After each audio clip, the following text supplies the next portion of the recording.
Илон, кішкене оңай қылып істемейсің бе, мынаны ашу қиын ғой. Ей, WhatsApp ағайындар, бүгін бізде Starlink Mini. Қазір сіздермен бірге осыны анбоксинг жасайтын боламыз. Ал, бізде кеттік. Кетті. Екіншісі кетті. Сәлем. Илмас кішкене оңайрақ қылып істемейсің бе? Міне, міне Starlink Mini тарелкасы. Енді Starlink версия 4-ке қарағанда примерно 2-2,5 есе кішкентай болып келеді. Размері даже 3 есе десек те болатын шығар.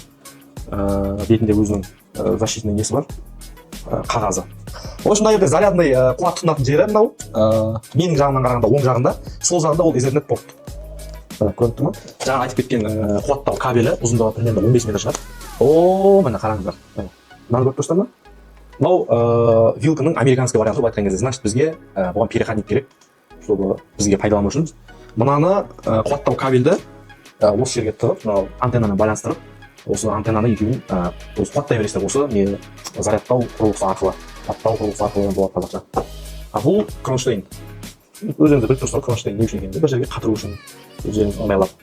Енді барлықтарыңызға сұрақ, қандай жылдамдықпен жұмыс істейді деп жатқандарға, енді ресми SpaceX-тің ақпараттары бойынша 30 мегабит секундпен 100 мегабит секундтың арасы деп жазылған. Бірақ кейбір адамдар тест жасаған, және сол тестте жақсы жағдайда тіпті 200 мегабит секундқа дейін жеткен деген ақпараттар бар.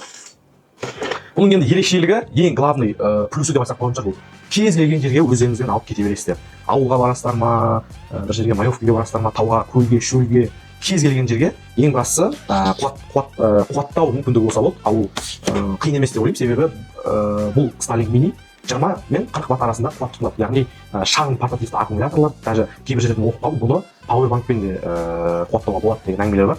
Байқағандарыңыздай ішінен роутер шыққан жоқ, себебі роутер мынау тарелканың өзіне, ішіне встроенный, яғни ешқандай роутер керек емес. Жай ғана осыны өзінің тарелканың қосасыздар да интернетті пайдаланып бересіздер.